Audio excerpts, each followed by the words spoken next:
Alex, Denny, and Maya were experienced hikers, always looking for new trails to explore. This time, they chose to climb Mount Arwana, a mountain known for its breathtaking scenery, but also shrouded in eerie legends and ghost stories. Before they set off, a local villager gave them a warning. Do not leave the main trail, and if you see a valley that isn't on the map, do not enter it. They laughed it off. Just another folklore, they thought. They nodded politely and continued their journey. But as the sun began to set and a thick fog rolled in, they realized something was wrong. Ahead of them was a hidden valley, untouched and serene. Lush green trees, a shimmering river, and sunlight filtering through the branches. But something was strange. The valley was not on the map. We should turn back, Maya said, her voice uneasy. This isn't on our trail. But Denny, always the most adventurous, grinned. Maybe we just discovered a new route. This could be amazing. Alex hesitated. The valley looked peaceful, yet something about it felt off. But curiosity got the best of him. Let's check it out. If it feels wrong, we leave. They descended into the valley. The moment their feet touched the ground, everything changed. The air grew colder. The usual sounds of the forest, birds, insects, rustling leaves, had vanished.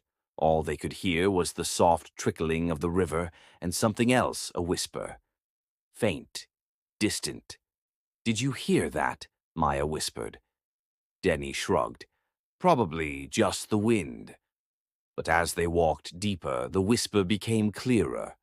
A voice, speaking a language they didn't understand. After an hour of exploring, they stumbled upon something that made their blood run cold. A village. Old wooden huts stood abandoned, covered in moss. There was no sign of life. But the most terrifying part, fresh footprints in the dirt. Maya grabbed Alex's arm. This isn't right. We need to leave. Now. Denny looked around, intrigued. Maybe someone still lives here. But before he could say another word, they heard the whisper again, closer this time. You shouldn't be here. It wasn't just one voice. It was many voices, overlapping, whispering from nowhere and everywhere. Alex's breath caught in his throat. From the corner of his eye, he saw movement inside one of the huts. Eyes, watching them from the darkness. Without a word, they turned and ran. They sprinted as fast as they could, heading back the way they came. But no matter how far they ran, they always ended up back at the village. Denny! Maya gasped, her face pale. This isn't possible. We've been running straight, but we're back here. Denny pulled out his phone. No signal. The sky, once clear, was now shrouded in heavy, swirling mist. It crept along the ground, weaving between the trees like living shadows. Then they heard footsteps, not theirs. Something else was approaching, and then they saw them. Figures emerging from the mist, tall, thin, with hollow black sockets where their eyes should be. Their bodies were unnaturally elongated, their fingers long and bony. They didn't walk. They glided, and they were getting closer. Maya screamed. Alex grabbed Denny's wrist. Run! They ran blindly, crashing through branches, slipping on damp soil. The mist thickened. The footsteps behind them grew louder. Then, Alex tripped. His hands slammed against something hard, a rotting wooden gate half buried in the ground. Without hesitation, he scrambled over it. The others followed. The moment they crossed the gate, everything went silent. The mist was gone. The village had disappeared. They were back on the main hiking trail. Hours later, they reached the village where they had started their hike. An old man was waiting for them. His face turned pale when he saw them. You went into the valley, he whispered. Alex nodded. We got lost there. The old man shook his head. That valley disappeared over 100 years ago. No one who enters ever returns. Denny wanted to ask more, but when he looked down at his arm, his breath caught in his throat. On his wrist there was a dark, hand-shaped bruise. long fingers, as if something had tried to grab him. And worse, in the distance, just beyond the trees, a shadow stood watching. Tall, thin, without eyes. From that day forward, none of them ever went hiking again, because they knew the valley still existed, waiting for its next victims. Alex, Denny, and Maya were experienced hikers, always looking for new trails to explore. This time they chose Mount Arwana, a mountain known for its breathtaking scenery, but also shrouded in eerie legends. Before they set off, an old villager approached them with a grave expression.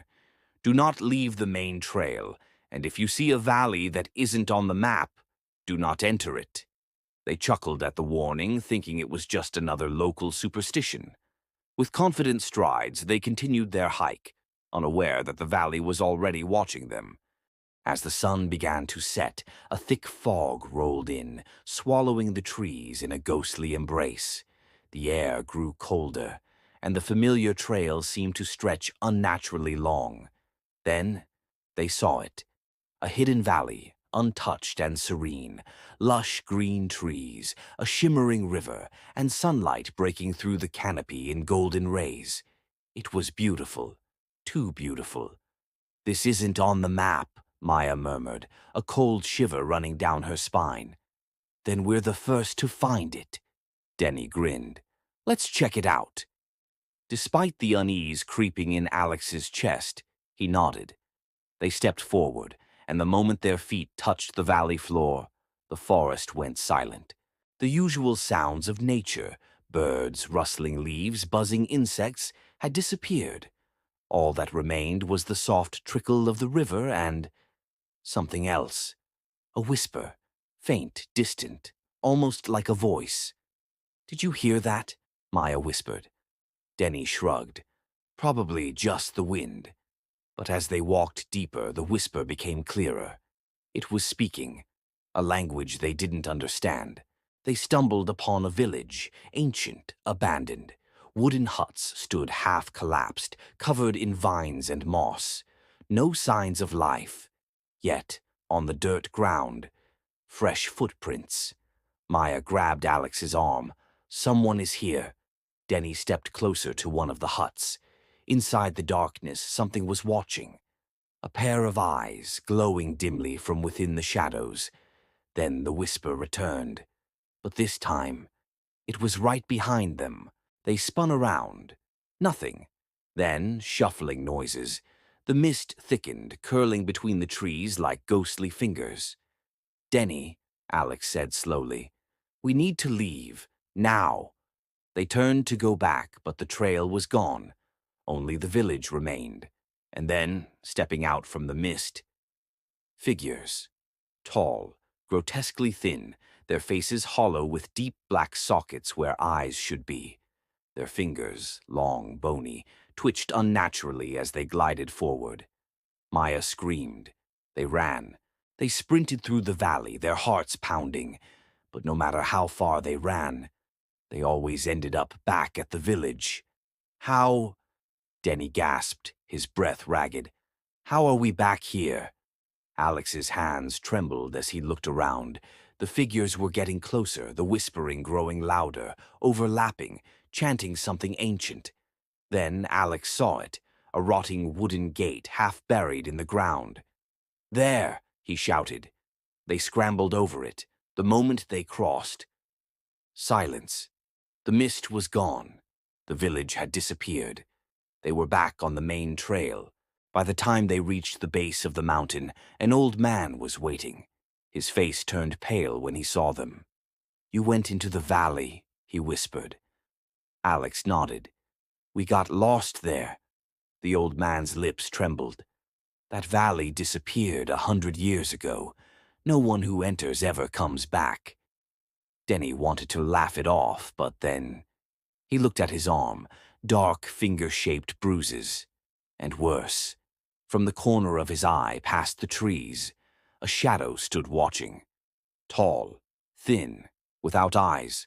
From that day forward, none of them ever went hiking again, because they knew The valley still existed, and it was waiting for its next victims.